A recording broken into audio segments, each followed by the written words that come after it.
Hello, stars, it is me, TwinklePhoenix, and welcome back to Underfell F. So, the game got updated, and now there is a harem route. So, this is me going into it after reading the post. Now, my best guess is that most likely the harem route is going to revolve around the three brothers, seeing as Flowey, when you are on the route with Flowey, Flowey gets really jealous of others. So I don't think it's Flowey. The only ones I can think that could work for the harem route has to be Sans, Papyrus, and Gaster. Seeing as Grillby was just added, so I don't think it'd be Grillby. So my best bet is probably the Skeleton Brothers. If I'm wrong, I will correct myself, but I'm going into this thinking most likely, most probably, it has to be those three. They're the only ones that would make sense for this. Because, as I said, Flowey gets jealous. Flowey does not like Sans. Flowey will not tolerate Sans. Sure, he'll tolerate him when he's Azrael, but you can, break his route if you're flirting with people. So I don't think it's Flowey. And I really don't think it's going to be the Grillby. Because Grillby only just got his route also added, so... let's go and find the harem route, shall we? So I'm going to flirt with Sans, Papyrus, and then we'll see if I'm right. So, I have, of course, set us up after the ruins, and I made sure not to flirt with Flowey at all, because I really don't think Flowey's part of the harem. You have died only twice. This is the lowest amount of deaths possible here. Good job. You obtain a mysterious chain. It looks important. You hug Tori, and she won't forget your warmth. So... word of advice for anyone playing through this: grab the chain, make sure you never forget to you need the chain is so freaking important. Anyway, moving on. You have left the ruins. I can't believe you made it out without killing anyone, Flowey says. He lifts his head off your shoulders and beams at you. You're amazing. Yes, you are an amazing woman. You are a woman. If someone were to describe you, they would say she's a woman. Her outfit looks nice today. She's going out today. You deserve all the praise. You also need to stop friggin' talking to yourself, character.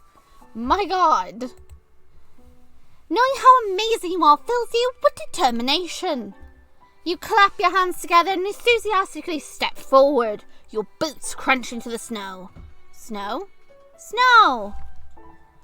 For some reason, there is snow outside the ruins. The path leads up to the ruins' doors is mostly untouched, which means no one has come out of the ruins since it last snowed. Inside a mountain. It snowed inside a mountain. Will wonders ever cease? You look up and ponder if you will see clouds. Unsurprisingly, you do not see clouds. The cave ceiling is much higher out here than it is in the ruins, but it's still certainly a cave ceiling. The ceiling is mostly a dark brown with stalactites that hang from the ceiling and glinter a faint red. While the ceiling is tall, you do not think it is tall enough to allow change in the weather. You squint your eyes. Then again, this is a magical kingdom. What do you know? As logic is likely irrelevant here. You shiver. It's rather chilly, isn't it? Your indigo eyes peer around. There's not much to see aside from the snow and leafless black trees. A small wind picks up snow flurries that dance across your skirt. Are you cold? Asked Flowey. Flowey, I'm literally running around in a skirt. So yes, I'm cold. You admit you aren't well dressed to be trekking through snow. Flowey places leaves on your back. There's a tingling sensation and suddenly you're all much warmer. I don't have much magic, but I can at least keep you warm, Flowey says with a shy smile. How sweet. You thank Flowey. You feel much better about your journey now. You take your next step through the snow. It is deep enough that your entire foot sinks in. Lucky your boots are water-resistant kind, because you at least have good boots. You walk through the snow and keep your gaze sharp to look for any potential monsters or traps, or even to avert your gaze upwards to make sure that there is no falling stalactites. Monsters loved puzzles so much you expected to run into them at some point. It is completely silent in the snowy forest except for your footsteps. You wonder what you will face. Crunch, crunch, crunch. Flowey raises his head. I haven't left the ruins in a long time. The monsters outside are much stronger. You have to be careful. Crunch, crunch, crunch. You imagine that the snow isn't comfortable for the flower either. Flowey chuckles. Yeah, past snowed and it warms up. It only snows here. Okay, you're about to ask why when crunch, snip, snap, crunch. Snip, snap, you stop walking. What's wrong? Flowey asks. You didn't step on anything that could have made that noise. You look around. You seem a little spooked, human, drawls a deep, gravelly voice. You let out an eep and turn around to face the owner of the new voice. The monster's a skeleton, you think. He's short in stature, but has a roundness to him that shouldn't be possible. For a skeleton, it should be impossible. He wears black with yellow striped shorts, a red turtleneck, and a big black jacket with a furred line. He leers at you. What a cute noise. What other sound do you make when poked, Indigo Eyes? You blush from the strange skeleton's words. The skeleton grin seems to widen. The red lights in his sockets brighten. You're interesting. Tell you what, you do well, we'll see what other colors I can make you. Oh my. You are so red in the face you think you might spontaneously combust. You bury your face in your hands and let out an odd squeak noise. It takes a minute to recover, during which the skeleton keeps chuckling at you. You finally manage to calm yourself enough to meet his gaze. You shyly ask the skeleton if that's a promise. Sure, sweetheart. You smile. You still feel shy as you hold out your hand and introduce yourself. The skeleton adjusts his red gloved hands for a moment before he accepts your hand. Now I know why he adjusts his gloves. He was gonna kill me. He adjusted his gloves. I did not notice that before. The little shit. Smart move. You adjusted your gloves. That was the key. See what happened there? I didn't notice that the first time. I only noticed that going through Papyrus's route. Nice to meet you, sweetheart. The name's Sans. Sans the skeleton. You tell Sans it's nice to meet him, too. Sans has so small. You notice his teeth are carnivorously sharp, and he has one golden tooth on his upper left side. You should come with me, sweetheart. Me and my brother, Sans says. That screams like a trap, Twinkle. Don't trust the smiley trash bag. Flowey loudly whispers in your ear. Hey, you wanna speak up and say that to my face, you weed? Sans snarls. What you doing with that thing, sweetheart? We're friends, you bully, Flowey stampers out. Something a brute like you wouldn't understand. Huh, is that so? Sans asks. You're talk a big game for a weed in a backpack. How about you hop out of that thing and we can have a nice little heart-to-heart? Flowey shrinks behind you, burying himself back in the back of your neck. You offer a sweet smile and hold up your hands in a calming gesture. There's no need to fight. You'd be happy to meet his brother, especially if his brother is anything like him. Sans seems mollified. Well, alright. Little shit ain't worth the effort. Come on, sweetheart. Sans takes the lead. You notice he doesn't sink so deep into the snow like you do. In fact, he doesn't leave any footprints behind. The snow quickly morphs and fills up the holes behind him. It's a curious thing to watch. You glance behind you and notice that your footsteps are also refilling by the surrounding snow, although it happens at a much slower rate. You ask Sans about it. What? Surface snow doesn't do it? Sans asks you. You tell him no. Probably because of magic then, says Sans. He shrugs. You don't have a lot of magic on the surface, do you? Oh, I see what it is, Sans. I just finished playing Papyrus. I see how it is. You actually do. Huh? Sans pauses in his walk and he looks up and squints at the ceiling. Then probably because, see, your weather goes through a pattern, right? Waterfalls, gets hot and rises, makes clouds, which then snow and rain. Rinse and repeat. You confirm that's correct. You're impressed about his knowledge about the surface weather. It's whatever, he says, although you notice he's smiling. Here are the temps the same in each zone. Chilly here, hot in Hotland, so on and so forth. But the magic, Sans taps the snow with his foot. It's everywhere here. Everywhere. Whole place is so drenched in mud the environment sometimes does its own thing. We don't get clouds for snowy days. Snow leaks out from the ceiling. Probably pulled one from the rivers and absorbed into stones. And since it's cold here, it turns to snow. That's amazing! Your indigo eyes sparkle with wonder and Sans coughs and looks away from you in this expression. Not that neat, sweetheart. It is, and it's wonderful that he knows enough and to explain it to you. You sincerely thank him for that. You think you see his skeleton red, but he starts to stomp ahead of you before you can get a good look. Whatever. Come on, sweetheart. Keep up with you. You happily follow behind Sans. The path through the snow leads out into a wide clearing, and Sans stops at the end of the path and points to the far right. That way it'll take you to Snowden, Sans says. Of course you'll have to get approved to enter by the boss first. Boss? Yep. Sans puts his hand in his pocket. He should be here any second, sweetheart. Sit tight, okay? You smile and agree. That's really suspicious. It's fine, he's cute. Sans twitches. You didn't say it very loud. You were whispering back to Flowey, but you get the feeling that he heard you. Flowey gives you a pity look. I'm starting to doubt your judgment again. That's okay. You still have you. You'll be okay. Sans, there you are, lazy! There's a loud voice ahead of you. You see a skeleton in red and black clothes march across the snow-covered plains. Even at a distance, you can see he is tall, taller than any human you could have met. He strides across the snow and with ease stops short when he notices you. There's a bit of distance between you and the new skeleton, but he is close enough that you can see his appearance. He's also semi-closed-eyed with 2 scars on his right side. His right eye, and sharp teeth like Sans. He wears a red scarf cape, a pointed black shirt, black trousers, and long red gloves. He looks cool. I'm sorry for missing our meetup time, boss, says Sans, his tone a touch nervous. You notice there's beads of red glistening sweat on his skull. I was, escorting this human. I can infer as much, Sans. Hello, human, says the skeleton. You introduce yourself with a smile. The skeleton tilts his head. A human who knows basic manners? Will Sans actually tell a joke next? Sans immediately protests. Hey! Human, I will give you the honor of knowing my name. I am the great Papyrus of the Royal Guards. It is my duty to capture or kill any and all humans who trespass into our kingdom. Yes, I'm aware. That's not good for you. You consider how to respond. Papyrus doesn't give you much of a time, though. Human, you have caught me at a good time. Oh, does that mean he won't kill you? Does that mean he'll let you go? Does that mean that he won't bombard you with puzzles? Absolutely not, of course not. His expression lightens out of amusement.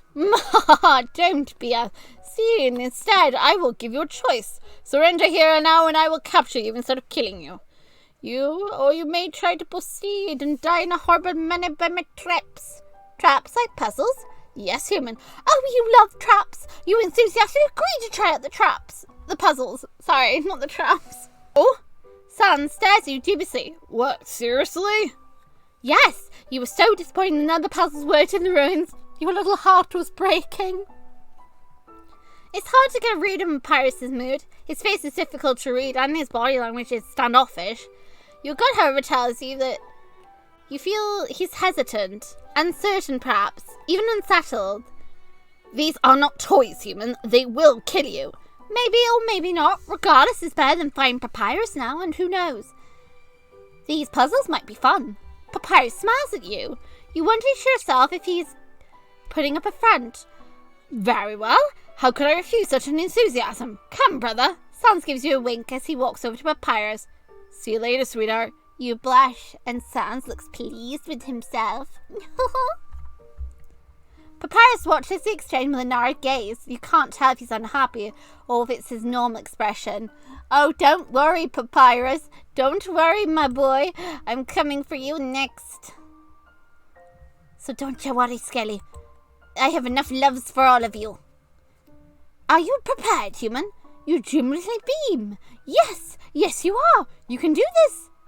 The idea of getting to conquer monster puzzles fills your determination. Also, what else fills your determination is the idea of conquering 3 skellies. Hoi, hoi, hoi. Hi! Sorry, my tummy came out there. Filled with determination, you tell Papyrus that you are ready. Can you imagine I read this in my tummy voice? Oh no. The first... This is what happens when I do the Tammy voice. I completely forget how to do Papyrus. The first puzzle is one that I only recently added, says Papyrus. You see this space between us? There is a trap buried underneath the snow. Any non-magic living creatures who step onto the trap will be shockingly unhappy. Papyrus laughs to himself. It's an infectious laugh you can't resist smiling from. How can you cross something like that? Though his voice is drenched in worry. Do not worry, human. I am a monster with integrity. All of my puzzles have solutions, even for creatures like you. There is a path where the trap will not activate. For this puzzle, all you must do is find the path. Papyrus drags a foot through the snow in front of him to create a line. If you can reach me here, you will succeed, and I will allow you to move on to the next puzzle. Simple enough. You can do this. Move forward. Okay. Right. Okay. Forward. Left. Oh, forward. Forward! I just know as soon as you see the exclamation mark, just run forward. Forward! You crossed the line in the snow. You did it. You made it through the puzzle. Wow, says Sans. First try. Beginner's luck, eh? Twinkle is very small. Flowey loudly says behind you. Well done, human, says Papyrus. You smile. Papyrus' eyes narrow. Do not get cocky, human. You say you're looking forward to the next puzzle and to solving him. Then let us not dally. Come, human. The next puzzle was put together by my brother. Oh, goes Sans, looking uncomfortably as usual. Papyrus notices immediately. What is wrong, brother? You see your boss. I've been meaning to set it up. Really, I just didn't find the time. What do you mean you didn't find the time? All you do is sleep or drink at Grillaby's. If you spend a fraction of the time you spend lofting around on your puzzles. Papyrus stomps the ground, the red gleam in his eyes brightening. Sand winces from Papyrus's lecture. You have to wait for Sand to put the puzzle together. Papyrus sighs loudly. No, then we'd be here all day. Let us simply move on to mine. You agree. You say you're looking forward to the next puzzle. Papyrus gives you an indecipherable look. You can't tell if he's dubious of your claims or pleased. You hope he's pleased. Brr. You cross the plains and decide to walk beside Sans. He gives you a wink when he notices. It makes you feel warm and happy inside. There are many dead trees on the outskirts of the plain, along with the patches of ice that is difficult to walk. Papyrus and Sans remain completely unbothered by the terrain. Either the skeletons can use magic to make their journey easier, or they are simply accustomed to it.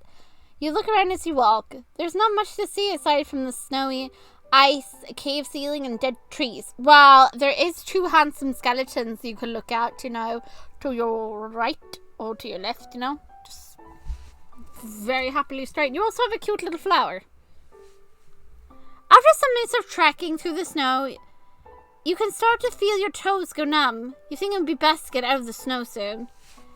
It is then that you spot a wooden bridge, and on the other side of the bridge you see buildings. A town! Stay here, human, says Papyrus as he and Sans cross the bridge. You take time to inspect the bridge.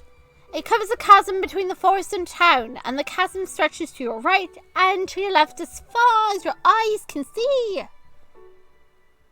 You wait for them to cross. Once Papyrus and Sans arrive on the other end of the bridge, Papyrus awaits towards you with a smile. I don't know why I'm yawning. Your manners have impressed me, human. You are the first of your kind to do so. That's honestly very sad to hear. Very disappointing. That people aren't that nice to you guys. But thinking logically, the human's reaction makes sense. It all depends, what year they fell down there, if it was a time when humans were super superstitious, or if they believed in monsters or not, if they had it running with them, and if they were running on adrenaline, there are many reasons they could act the way they did, I mean, look at them. They don't exactly look the most friendliest of the variants of Sanses and Papyruses in the multiverse. Though for me personally, I think they look cute in their own way. Anyway. That surprised you. Were the other humans not polite? Your question makes Sans and Papyrus both laugh. Good joke, sweetheart. Sans laughs. The humans I've encountered would normally attack on sight, says Papyrus, or start acting hysterically. Sobbing, screaming, pleading was embarrassing to watch, sneers Sans. Oh, those poor humans. But as you have remained civil company, I will give you a chance for the honor to face me, says Papyrus, if you make it across the bridge. You do not want to fight him. Wait, what's wrong with the bridge? Good of you to ask, human. Papyrus has his hand on a pedestal at the end of the bridge. He pulls out a magnificent red crystal from the pedestal, and the bridge disappears in an instant. You and Flowey gasp in unison. This is a magical bridge. It will only exist so long as it has magic. Papyrus hoists the crystal into view. You know, normal Undertale should have had a magic bridge. It would have 100% stopped Kara and Frisk in their tracks. They wouldn't have ever had to deal with a genocide, look. Snowden and all the residents would have been fine had they just gotten rid of that wretched bridge. Oh well. This is the crystal that supplies that magic. Papyrus places the crystal back onto the pedestal. The wooden bridge reappears. I will ask you a question. If you answer correctly, you may advance. If you don't, I remove the crystal and you will fall to your impending doom and death below. You take a glance at the chasm between you and the village as well as the two schmexy skeletons. You may, of course, refuse this challenge. Another snowstorm is due, though, I must warn you.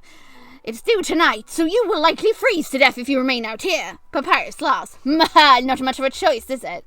No, not really. This bridge is the only way into Snowden, says Papyrus. Your only way is forward. Either freeze to death from inaction, fall to your death from stupidity, or die by my hands in battle. Neither of these options are appealing, but you think at least one of those choices can be changed and result in possibly two really schmexy skeletons. You know? As part of your harem, you are currently on a quest to make a harem. You take a step onto the bridge and give Papyrus a grin. You are filled with determination that you will win over these two skeletons. You will take on his challenge and you will win. Good. Let's start off with something easy. Papyrus tosses in a crystal with a clawed, red-gloved hand. I speak without a mouth and hear without ears. I have no body, but I come alive with the wind. What am I? An echo. You may take a few steps forward, human, says Papyrus. You do so. The bridge creaks underneath you. You stop when Papyrus holds up his hand. He smiles at you when you do. You get the feeling it is a warmer smile than before. Next question. I add 6 to 11 and get 5. Why is this correct? Time, as in hours. Time, you explain. 6 hours to 11 a.m. would make it 5 p.m. Papyrus nods approvingly, his smile widening. You may reach halfway. I will ask you one more question, human. You made it halfway. One more question to go. You've got this, Twinkle. What disappears as soon as you say its name? What? Huh? Says Flowey. What is the answer? Silence. Because once you speak, the silence is broken. Oh, good lord. I can spell. Congratulations, human. You have the bare minimum intelligence needed to fight me. I like the thought that it comes down to if you're smart enough to fight him. Says Papyrus. You thank Papyrus for the compliment. But it's kind of also a slight insult here because he's kind of saying if you hadn't done this, you would have been too stupid to fight him. And he was kind of implying that he may have had an impression that you were dumb. But I love the slight compliment. I adore it. Anyway. You think he's happy for a moment, but then his smile drops. His posture shifts to standoffish again. He clears his throat. I will let you pass through. You may visit Snowden for your final meal. I will be waiting for you at the end of the town. If you keep me waiting too long, I will hunt you down. So do not dally, human. It's nice he's letting you pass now. This is one step closer to smooching him. Smoochy, smoochy. The thought of it fills you with determination. Papyrus waits for you to reach the end of the bridge. As soon as your feet touch solid ground, you are instantly relieved. Well, enjoy your stay, sweetheart, says Sans. He waves goodbye to you as he leaves. You made it to Snowden, Twinkle, says Flowey. Yes, you did. Enter Snowden. Okay, so by here, I'm going to probably... we're going to skip forward again to like when we get the different interaction with the boys. But the one interaction I want to see if there's a difference is now that I am clearly trying to flirt with Sans and I'm going to flirt with Papyrus, does Sans give a different reaction when I go inside Grillby's?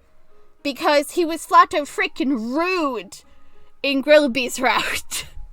So I'm really curious as to what his reaction is going to be. So I will be right back. So now we're going to enter Grillby's. I've already gotten the stick from the dog. I've already helped everyone in town. So now we're going to go into Grillby's and see what Sans says. You step inside and immediately greeted by warm air. The smell of greasy food and loud chatter. Loud chatter that immediately dies as soon as you step inside. There are dozens of monsters in the bar, each one wearing a uniform vaguely similar to Papyrus. Oh, sweetheart, drawls out sounds from the bar. You're cute, but you're not that smart, huh? Oh my god. You don't have a chance to respond because one of the guards throws an axe the size of you right at your head. It spits your head open in one clean swipe, and you have died. It was an accident. Okay, but he was nicer that time. No one can deny Sans was definitely a lot nicer this time round in the way he actually responded to that situation where we stupidly walked into the bar. Compared to, like, how he reacted in Grillby's route towards me and was just, you know, taking the mickey out of me. Okay, so we're gonna go and face Papyrus. Let's get going. Your boots crunch into the snow-covered road. You can see Papyrus at the end of the village. You feel much warmer after spending time in Violet's shop. I went in Violet's shop, but I didn't spend time in there. The last thing I did was stupidly walk into the bar. Then again, it did reset right after, right? Technically, I respawned. Good point. Flowey hugs you back. Are you ready? Flowey asks. Yes, you are. You're filled with determination. Here comes Papyrus. Ba-ba-ba. Papyrus is standing between you and the only way out of Snowdon. You can do this, Flowey whispers encouragingly in your ear. Yes, you can. There's a thrum of warmth inside of you, and you can feel your soul reacting to Baal. Its white light illuminates the world around you, and Papyrus stares at it. Enjoyed your final meal, human? Papyrus asks you, his gaze focused on your soul. Sadly not, because you instantly got murdered when you walked into Grillby's. It's time I, the great Papyrus, will defeat you here and now, human. As the strongest member of the Royal Guards, I will not fail. You will die today, human. Papyrus holds out a hand to you. Step forward and meet your demise. You tell Papyrus you don't want to fight him. Flat out, you don't want to fight him. You technically just want to smooch him. You're only here for the smooches. You don't have a choice. If you will not come to me, I will hunt you down. You take a step forward and tell Papyrus you have no intention of hurting him. That's good, because you won't have a chance. Oh, fudgy biscuits. The ground rumbles beneath your feet. You look down.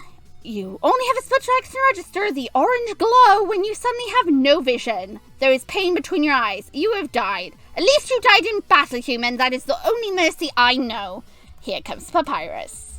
Okay, you anticipate the bone beneath you and quickly step back. Your eyes widen in surprise. Where you once stood is now a glowing orange bone, and you realize this must have been what impaled you before. Congratulations, human. You were fast enough to survive the first move, says Papyrus. You cannot tell if he's being sarcastic or not. You thank him anyway. Papyrus tilts his head, his red eyes glowing dully inside his sockets. Remaining polite will not get you far, human. As a member of the Royal Guards, I have a duty to kill you. Words will not dissuade me. Far from it, Papyrus. I have a way with words, and I have a way to your soul and heart. Trust me, I'm going to win you over whether you want me to or not. Baby bones. You tell him you don't want to fight him. I can see that, but you barely see something in your vision, the side of your vision. Then you feel something slam into the side of your head. Your whole world goes numb and tingly, except for your head. Your head is on fire. The pain is so intense you want to scream out, but you cannot. You see, the top of your head slides off in front of you. It hits the ground before you finally die. You have died. Lost something, human. Were you trying to make a joke? Papyrus. Okay. We're going to go down here. Bend backwards to avoid the next attack. Another orange bone pierces the air where you were. You take another step back. Papyrus seems to frown. Your reactions are better than I expected, human. I'll have to step it up. Oh dear. Sounds like you'll need to focus. You brace yourself for the oncoming attacks. The ground rumbles beneath you, and you remember from your earlier deaths what that means. You jump out of the way as several orange bones shoot up from the snow-covered earth. Through the corner of your eyes, you see orange dots, and you are ducking without thought. You dodge 3 more attacks, but you're a smidgen too slow for that torrential barrage. And in a rapid succession, you are impaled by several separate attacks. One in your leg, one in your arm, one in your gut, one in your shoulder, and one in your lung. Gosh darn it, Papyrus, you and your aim. Tearing, burning, dilapidating pain fills you. Your mouth fills with blood as you drown in your own fluids, and you cannot speak. You cannot make any noise aside from a low gurgle as you choke and die slowly. You have died. I don't want to do this, human. Why did you come here? Because I came here after you, baby bones. I came after you and Sans. You'll understand soon, little baby bones. Trust me, it will make sense. Let's see. Oops, too fast. Let's see. Another orange piece of the air we just stood and you step back. Okay, here we go. Through the corner you manage to dot and you're ducking with a thought. You roll forward to avoid the barrage. It's a frantic and thoughtless move to avoid the barrage. Unfortunately, in your panic to not die painfully again, you put too much effort into your roll. You roll directly into an awaiting bone that impaled you like a knife in butter.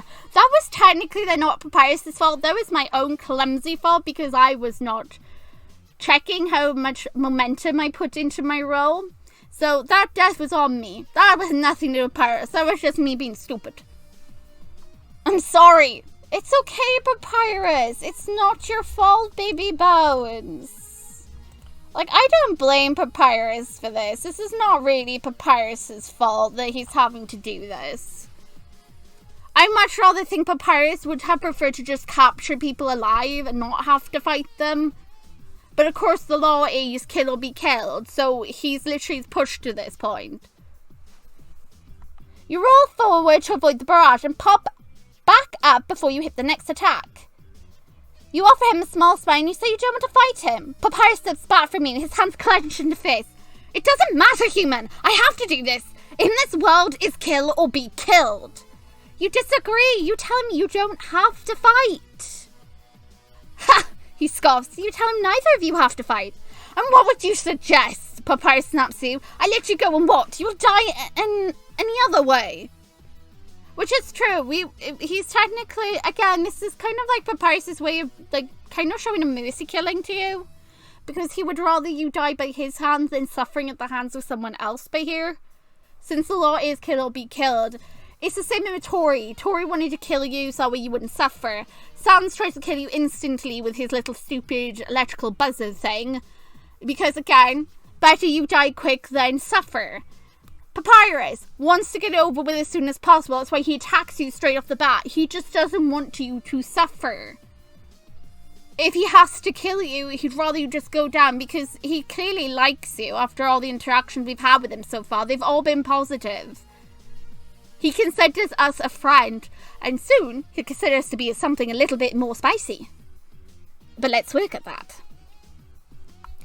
You will not. Oh, well, you won't stay dead. You offer him a smile. You won't die, and neither will any monster. You don't want to hurt anyone, and you think Papyrus feels the same. You want to show him mercy, and you ask he does the same to you. Absurd! Me? Show a human mercy? Papyrus throws back his head and laughs. It feels false. I am the great Papyrus. I have the highest count of human.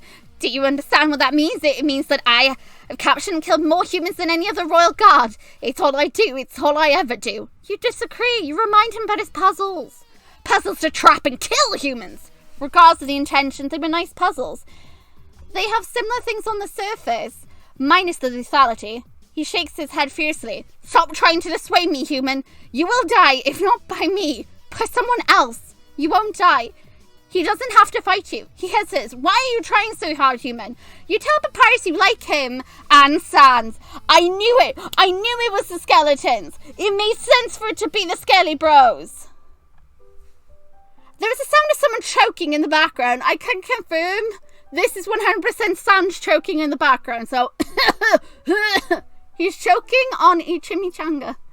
Is that a chimichanga? He's choking on the thing he offers you later on in the route. That's what it is. He's eating one of those and he half chokes because you say something like this. Ghost Flowey? You mean like best friends? No, well, yes, but also this is part of the process. I do not understand. I tried to kill you repeatedly. You don't even seem angry. Papyrus shifts his weight uneasily. It's hard to read his expression, but you get this distinct feeling he's uncomfortable, remorseful. Poor baby. That's because he's just discovered. I may have a thingy for him. Okay. You remind him that you are alive now. But I do not think I am capable of it, human. No, you are quite sure he could kill you, and he has killed you. However, you also think he could not kill you too. You think the three of you could become something wonderful. Oh my god. Again, you hear a choke. How odd. Something wonderful? Papyrus mulls over your words. Yes. I have been told having a best friend. Oh dear, it looks like he's going to keep having this misunderstanding. It's best to be firm. Then there's a chance to smooch two monsters. You tell him you mean romantically. You would like to date him and Sans. Flowey makes a noise of disgust. At the same time, you hear very faint, "What the fuck?" in the background. I do not know you, human, Papyrus says. I cannot replicate your feelings. That's okay. That's what dating is for. Oh. Of course, that's only if he's okay with giving you a chance. Is he? Papyrus thinks it over. Very well, human. I will give you a chance. Stay alive and we will go on a date. Be grateful, human. I'm sparing you for now. You immediately hug him. He stiffens immediately at your contact. It feels like he's a little shy. How cute.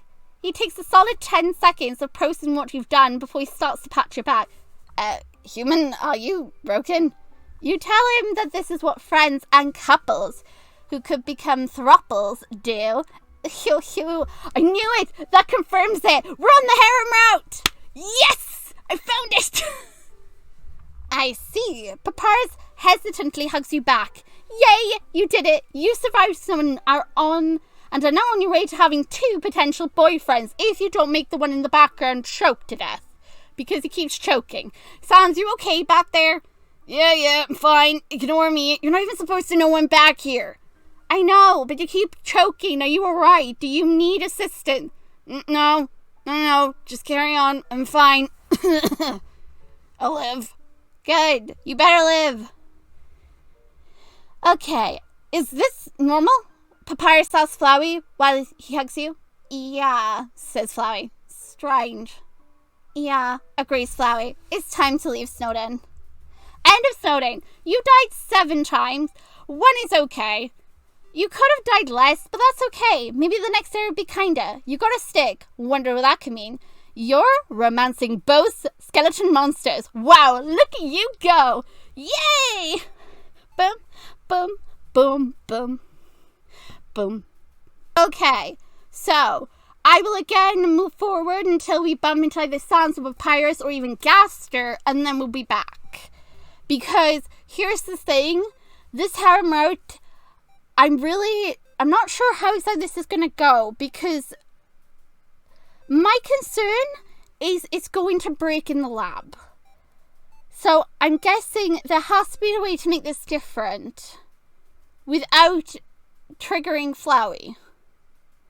You'll understand soon what I mean, but I've been thinking about this harem route for a bit now, and I think that there is a way I can accidentally go onto like a neutral route, and it's to do with the interactions in the lab. I think I need to change up how I do things in the lab, because there is that extra room, and I'm wondering if maybe the extra room that I skip over this might have something to do with this route. Well, we'll have to wait and see it. It'll make sense when we get there. Trust me, I know what I'm talking about. So welcome to part in the waterfall sequence. We just met the children and we also helped Mom back up. Now, right now, the kids are currently talking to us about Papyrus, Undai, and Sans. So right now, we've gone to the part where they're going to talk about Papyrus. I'm really curious if maybe the dialogue here has changed because of what went down, so let's find out. You asked the children about Papyrus. Oh, boss? Mon asked. He's really cool. He makes a lot of traps and puzzles on the outskirts. He and Undai are the strongest members of the Royal Guards, Puffers adds. She giggles to herself, and the Louders. You know those scars over his eyes? Wix asks you. You recall the slashes around Papyrus's right eye socket. There are 2 gouges across his left eye socket. He got them from fighting the king. Why was he fighting King Asgore? The children all shrug. I can fill this in because he was about to execute Sans for some reason, so Papyrus jumped in the way to save Sans, and Asgore was so impressed that he decided to leave a mark on Papyrus's face. In turn, Sans was going to attack Asgore again, and Papyrus stopped him. But yeah, that's pretty much it. I'll put a link down below in the description to like the comic that actually shows that interaction of what went down. But yeah, apparently that's how it all happened. I don't know why he was going to attack Sans. But, yeah, that's what happened there. He's one of the few monsters ever thought King Asgorn lived, Revamp says, wonder in her voice. Isn't that so cool? Revamp's body twists and expands in excitement. Also, he makes the best lasagna. At the mention of Papyrus's lasagna, the children sighed dreamily. I have dreams about his lasagna. Mom whispers, it was so good, Wick agrees. It sounds like something you'll have to try for yourself. Did you face him? Puffers asks. You did. And you won? The revelation earns gasps from the children. They look at you all in plain reverence. In a way you did. You convinced Papyrus not to attack you and potentially on a date with you. Ew, dating? Says Mon. Gross, agrees Ravam. That sounds romantic. Puffers protests on your behalf. And super duper forbidden. A royal god dating a human? Ooh, that's gonna break like 100 different rules. You hope there aren't 100 different rules against that. It might make your journey to smooch the skeleton brothers unnecessarily difficult. Not that you aren't prepared for that. You slightly ask the children about Sans next. Their faces scrunch up immediately. He's mean, says Mon, and smelly. He tells terrible jokes too, says Puffers. It's hard to believe he's related to Papyrus. Yeah, he doesn't do anything but hang out at Grillby's on patrol. He's a loser. You think back to Sans. You don't think he's a loser. I'd rather you found him quite charming.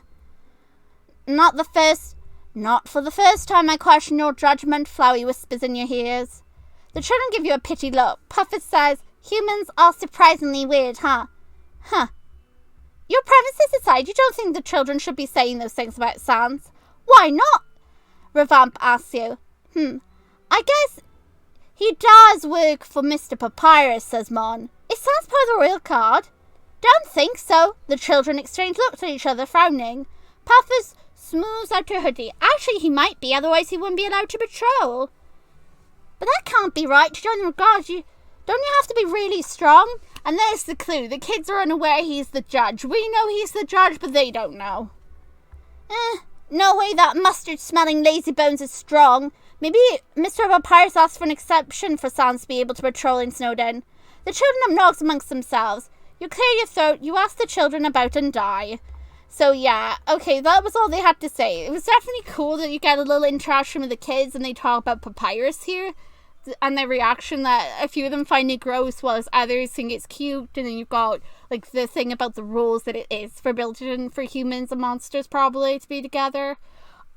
But yeah, okay, I will be back once we bump into them again or at the end of the Waterfall chapter. So see you guys in a little bit. So here's the end of Waterfall. So this is what we got. How are you shaping up so far? You are a woman. You fell into Underfell while in a black sweater with 2 pink stripes. It is long enough to cover your butt and you're wearing a skirt with boots. You have a beautiful indigo eyes and a charming white soul. Because, you know, monsters have white souls. But anyway, you gave Tori a hug before you left the ruins, and I'm sure she hasn't forgotten your kindness. When you met Papyrus for the first time, you immediately thought he looks cool, and you completed the maze on the first try. Way to go. You died 9 times. You could have died less, but that's okay. At least the next area will be warmer.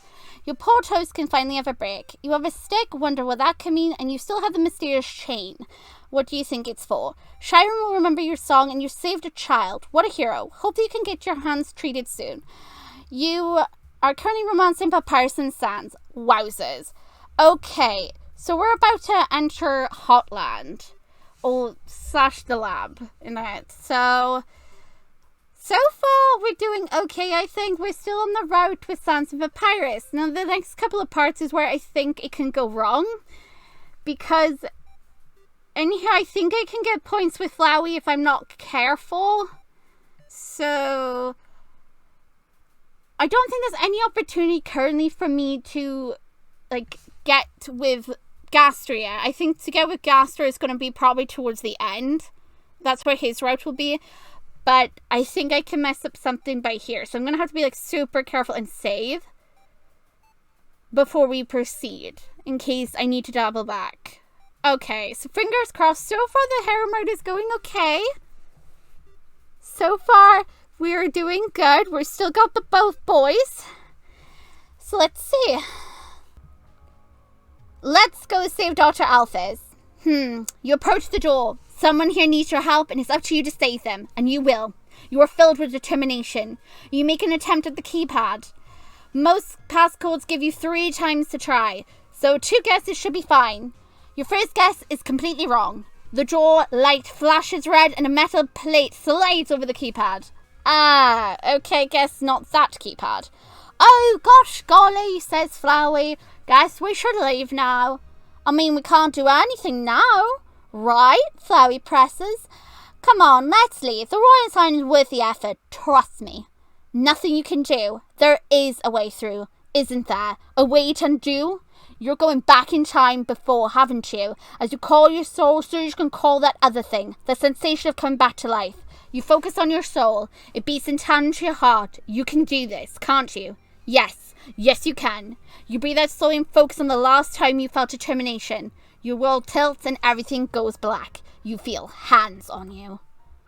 Everything seems slow and uncomfortable. There's an immediate sense of wrongness about the situation that triggers a sense of panic within you. Death was bodiless, and yet you have no sensation. Here you are, arguably, can feel too much. You are somewhat cold, and so very, very not alone. A shudder goes through you. Well done, child. Hello, Gaster. How are you, my sweet Skelly? You blink away the darkness. Well, that was something. But you did it. You're back in the laboratory before you tried the keypad. You decided to guess a few more combinations. This may take some time, but that's something you have plenty of. When the door locks again, you know what you have to do. You go back to that void. There are hands on your shoulders. There are hands on your arms. There are hands on your waist, and there's hands on your legs. You cannot see. You cannot move. You're in a cold, black, inky sludge that weighs you down. Then you hear that voice again. Because you are you. How do you know that?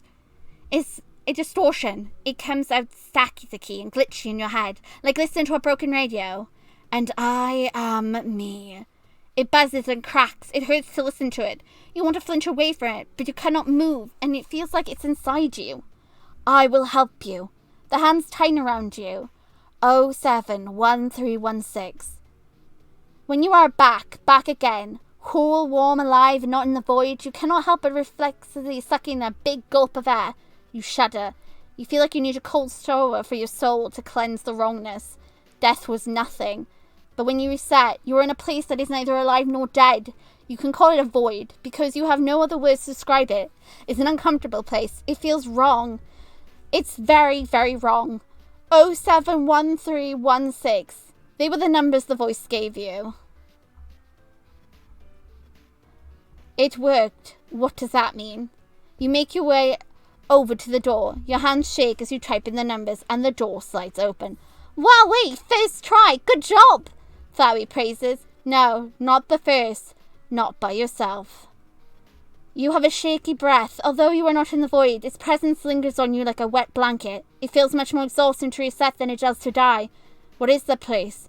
Why can you go there? Why is it so horrible? Are you okay? Flowey asks. You are okay. You can do this. You give him a tired smile, and it's time to progress. Let's save Dr. Althus. So, yeah, I will be right back while I go through the next part. Whenever we bump into Gaster again, I'll cover Gaster, but I'll also cover any extra scenes that I feel are probably necessary, or any new scenes that we haven't covered in any of the other routes. Because by here, it's going to get a little bit finicky. So, by here, of course, you finally make it through to the other side, and you swing your legs down and touch the floor. Ah, there was a zing of energy. It does hurt. It's over too quickly to hurt. Well, hell, you have died. This says it is quiet without you. Aww. Yes.